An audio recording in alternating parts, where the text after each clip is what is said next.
इस 10 घंटे चलने वाली इस चर्चा के उपरांत मुझे उत्तर देने के लिए अवसर देने के लिए धन्यवाद। सबसे पहले तो बड़ा निराशाजनक है ये दृश्य विपक्ष को देख करके कि जब इतने महत्वपूर्ण बिल पर चर्चा हो रही है, जब इतनी संवेदनशीलता के साथ और प्रधानमंत्री मोदी जी की प्रतिबद्धता के साथ ये विधेयक लाया गया है, तो बजाय इसके कि संजीदगी से इस पर बहस की जाए, सुझाव दिए जाए, इस पर राजनीति करने का प्रयास किया जा रहा है। और मुझे हैरत है नेता प्रतिपक्ष एलओपी जी के व्यवहार पर। उन्होंने जिन अपशब्दों का इस्तेमाल किया वो अनपार्लियामेंट्री तो है ही है, बल्कि इतना अनपार्लियामेंट्री एक्सप्रेशन है वो, मैं अपने बुक से नहीं बोलूंगा कि यदि कोई व्यक्ति या माननीय सदस्य अपने आप को भी इडियट समझे तो वो नहीं कह सकता, सदन के बाहर जाकर के कह सकता, उसमें नहीं कह सकता। मुझे हैरत है कि नेता प्रतिपक्ष जिनका एक रुतबा रहता है, उनको ये बेसिक पार्लियामेंट्री नॉर्म्स की जानकारी नहीं। और इसलिए जब वो कहते हैं कि मैं किसी व्यक्ति विशेष के बारे में ये शब्द इस्तेमाल नहीं कर रहा, तो कई बार ये शंका होती है कि क्या वो छात्रों के लिए कर रहे हैं। और अगर ये बच्चे जो हमारा भविष्य भी है, हिंदुस्तान का मुस्तकबिल भी और विकसित भारत के उज्जवल नागरिक भी, यानी उनको अगर इडियट कहा जाए तो इससे और ज्यादा दुर्भाग्यपूर्ण कुछ नहीं।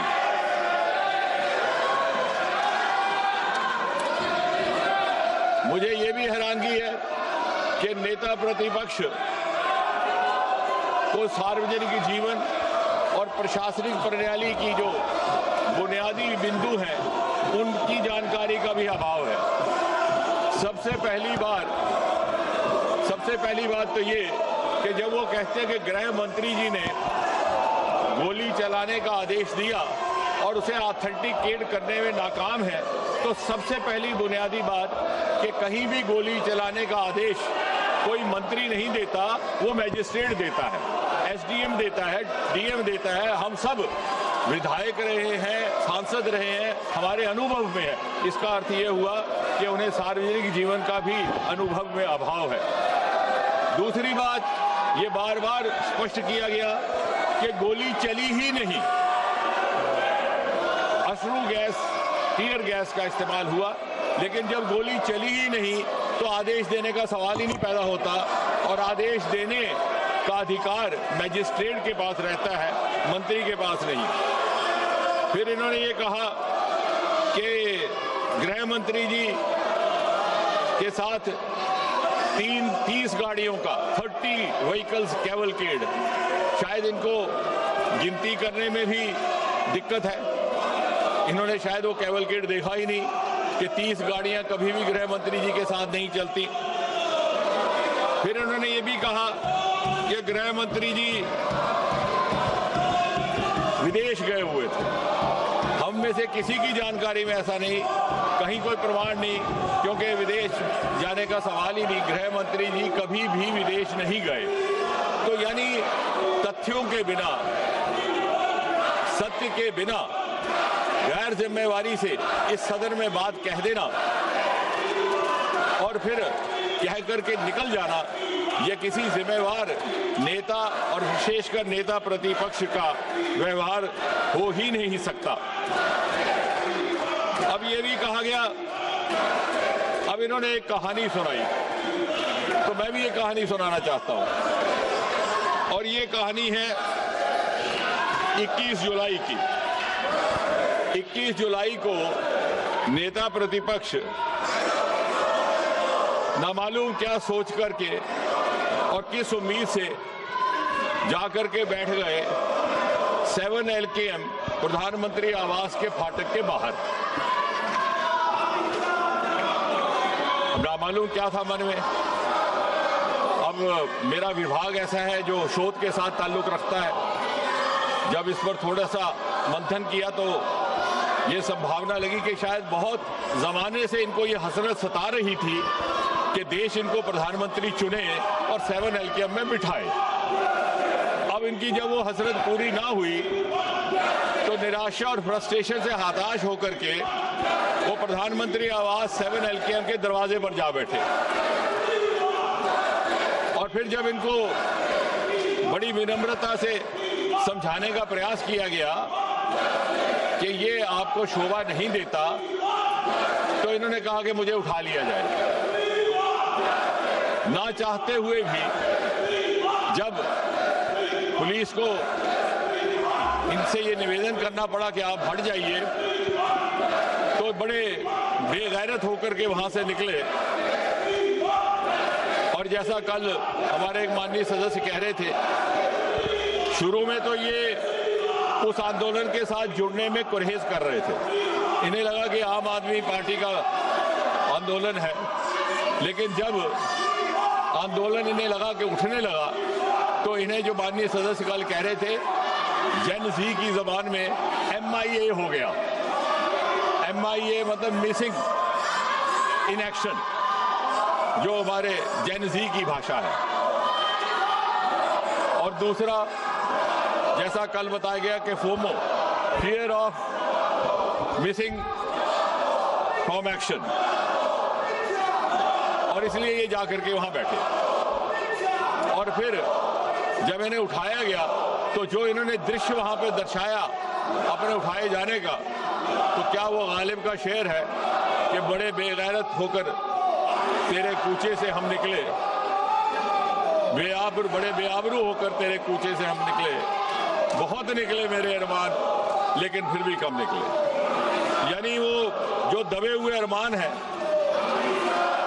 7 LKM में जाकर के बसने के और नेता बनने के, वो ना मालूम किस किस प्रकार पिछले एक सप्ताह में जाहिर हुए।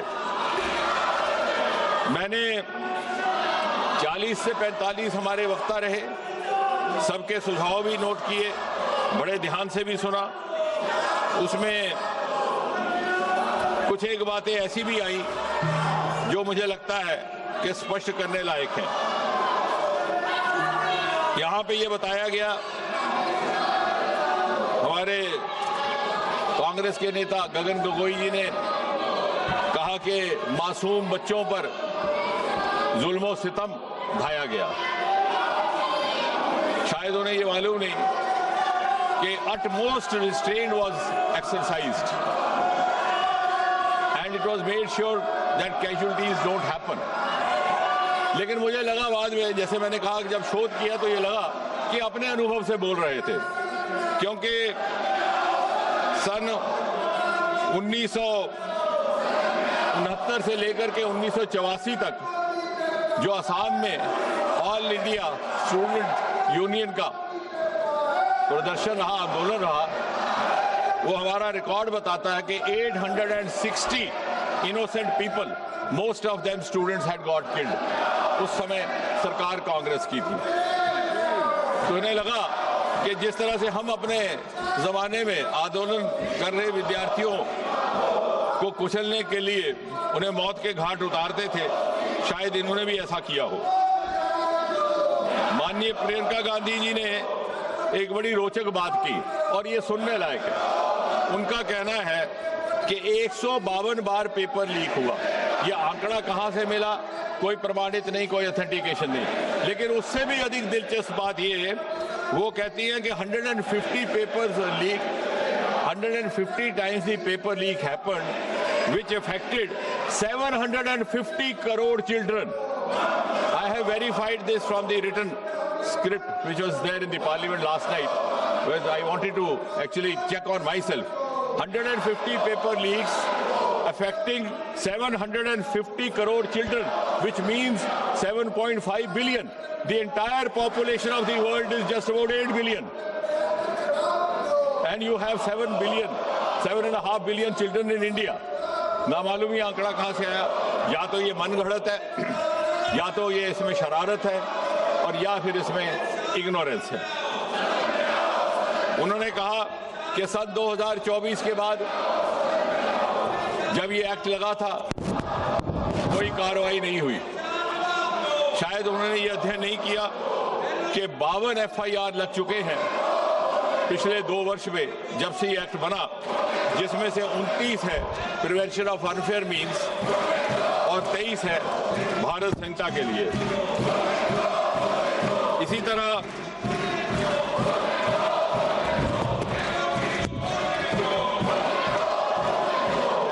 वेणुगोपाल जी ने कहा कि हमने स्कूल बंद कर दिए। शायद वो ये कहते कि हमारे हायर एजुकेशन के अवसरों में 30% बढ़ोतरी करने का ये काम इस सरकार ने किया है।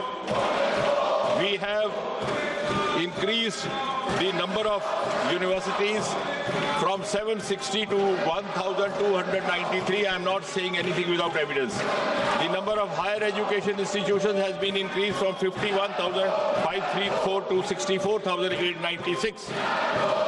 इसी सरकार ने ट्राइबल्स के लिए एकलव्य विद्यालय भी बनाए और इसी सरकार ने National Education Policy 2020 lie, which is a game changer and which should have happened actually. वो एक आपका अधूरा काम और आपका पाप था। उसका nomenclature भी गलत था। Human Resource Development is a nomenclature used in the corporate sector and other places to refer to personnel management. And you had made young children prisoners of the subjects chosen for them in class 12 by their parents, by their guardians, by their elders. NEP 2020 has liberated our adolescent children from these subjects that they took up for class 12 and given them an aptitudinal freedom. अर्थात यदि कोई माता पिता अपने बच्चे को 12वीं कक्षा में 12वीं जमात में मेडिकल के सब्जेक्ट चुनने के लिए इसलिए हिदायत देते हैं कि उन्हें ये उम्मीद होती है कि वो आगे चल करके डॉक्टर बने और किसी कारण वो नहीं बन पाता, तो पिछले जैसे हालात नहीं कि वो BSc भी उन्हीं सब मजमून में करेगा, MSc भी उसी सब्जेक्ट में करेगा, PhD भी उसी सब्जेक्ट में करेगा, ना चाहते हुए भी he becomes prisoner of the subjects. Here we have entry exit. अगर वो डॉक्टर नहीं बना और उस डॉक्टर बनने बगैर वो सब्जेक्ट्स को आगे अध्ययन जारी नहीं रखना चाहता तो वो लिटरेचर में जा सकता है, मैथमेटिक्स में जा सकता है। There is a democratization of higher education across the country. और इतना ही नहीं, यही वो सरकार है जिसने मेडिकल एजुकेशन में भी, क्योंकि मेडिकल एजुकेशन के हवाले से बात हो रही है, एम्स की संख्या 7 से लेकर 22 तक बढ़ा दी। गवर्नमेंट मेडिकल कॉलेज की संख्या 387 से 844, MBBS सीट 51,300 से 1,39,000, पोस्ट ग्रेजुएशन सीट्स 31,100 से 86,300 तक। अब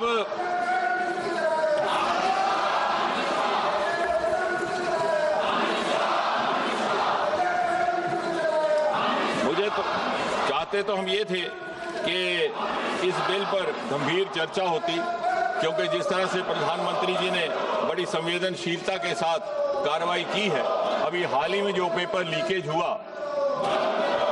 उसकी जानकारी 7 और 8 जुलाई की रात को आई, 12 तारीख को CBI को सौंप दिया गया, तुरंत 13 व्यक्ति हिरासत में ले लिए गए, साथ ही साथ लगभग 92 लोकेशंस पर रेड किया गया और 12 तारीख को ही CBI दिया। और मुझे ये कहते हुए तसल्ली है कि कल चार्जशीट फाइल हुआ और आज से वो ट्रायल भी शुरू हो गया इस नए कानून के तहत, जिसके अनुसार पूरा का पूरा फैसला 5 महीने में मुकम्मल हो जाएगा। पहले 2 महीने में इन्वेस्टिगेशन, इंटेरोगेशन और अगले 3 महीने में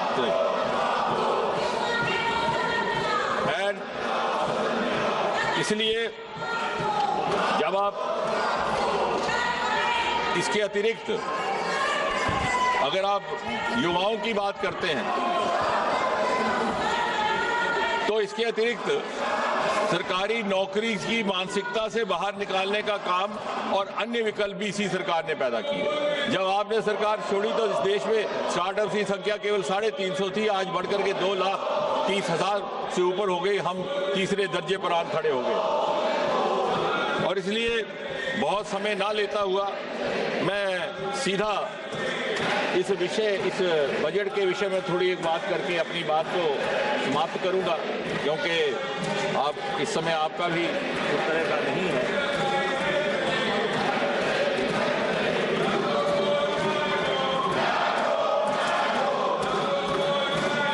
इस बिल की ये खासियत है कि the public examination prevention of unfair means amendment bill 2026, इसकी कुछ एक धाराएं मैंने कल भी व्याख्या की थी।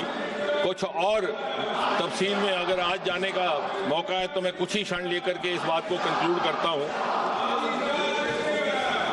Public examination prevention of unfair means bill 2024 was enacted in January 24, लेकिन हाल ही के घटनाक्रम के बाद ये इस सरकार की संवेदनशीलता है and openness to accept the inputs and to learn from the experience and also to learn from the advice of the experts के लगा कि इसको और स्ट्रिंजेंट बनाया जाए।